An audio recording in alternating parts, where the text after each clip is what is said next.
एक बार प्रेम से बोल दी शंकर भगवान की, मैया भवानी की। आई देखी एगो बड़ा ही सुंदर, बड़ा ही अच्छा भजन बा। आ कैसे एगो गुरु बहिना के ठटरी पर कागा बोलता, आ कैसे वो अपना सास के ससुर के समझावत रही कि ए पापा ए मम्मी इहे शब्द बोले के बाद नमः शिवाय नमः शिवाय।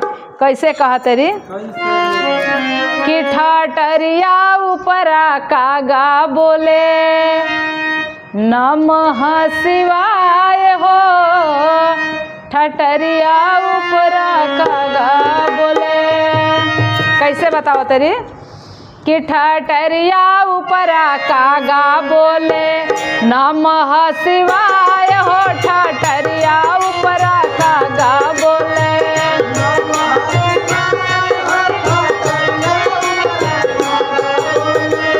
नमः शिवाय बोले, नमः शिवाय बोले, नमः शिवाय हो, ठटरिया ऊपरा कागा बोले नमः।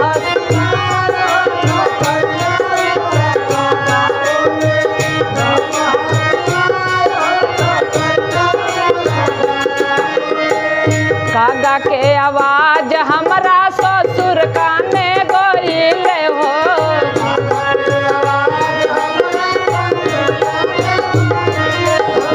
ससुर काने गइले हमरा सास काने गइले हो।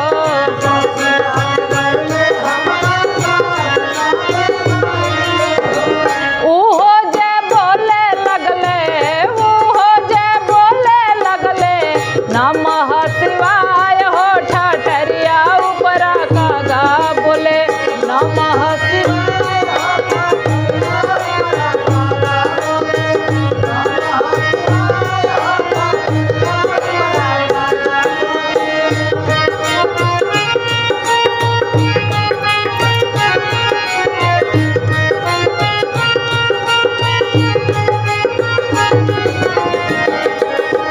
जय हो।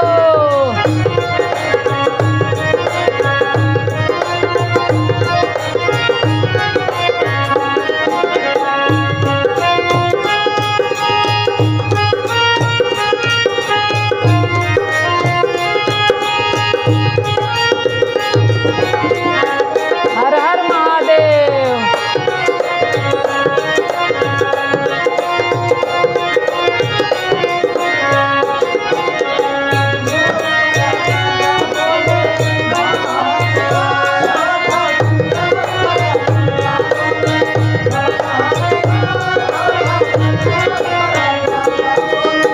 कागा के आवाज हमरा भसुर काने गइले हो,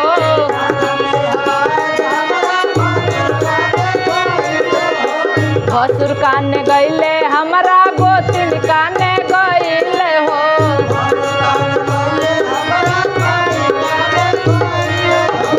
उहो जे बोले लगले, उहो जे बोले लगले नमः शिवाय हो, ठटरिया ऊपरा कागा बोले नमः शिवाय।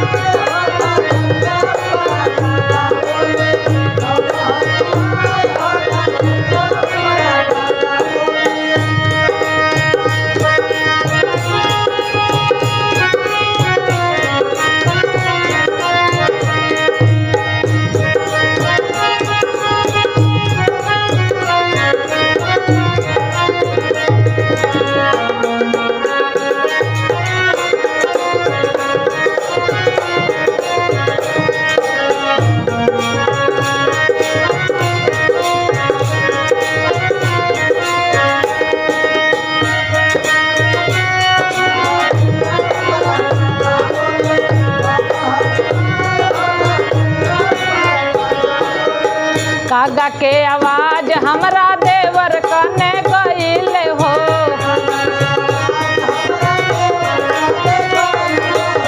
देवर काने गइले देवा रानी काने गइले हो।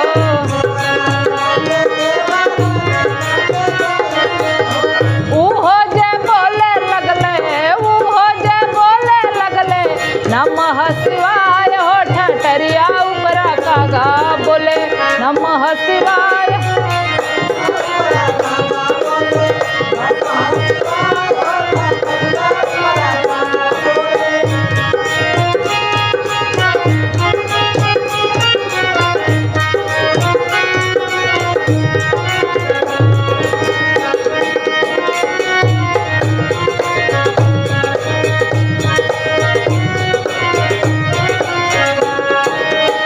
कागा के आवाज हरिंदर भैया काने गईले हो।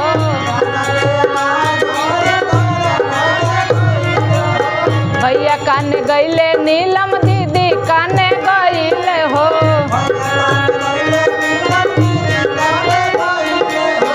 उहो जे बोले लगले, उहो जे बोले लगले नमः शिवाय हो। ठठरिया ऊपर कागा बोले नमः शिवाय।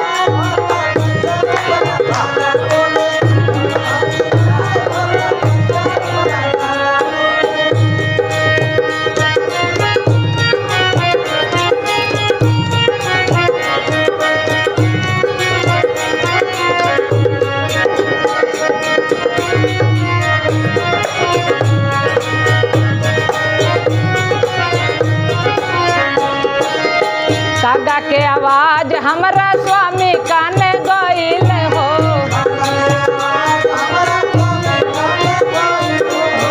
स्वामी काने गईले हो, हमरो काने गईले हो।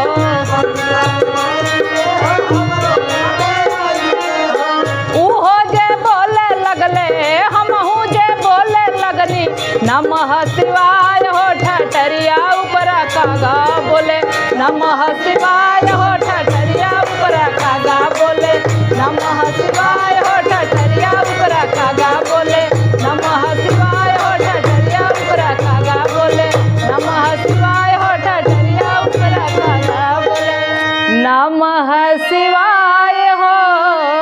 ठठरिया ऊपर कागा बोले। एक बार प्रेम से बोल दी शंकर भगवान की।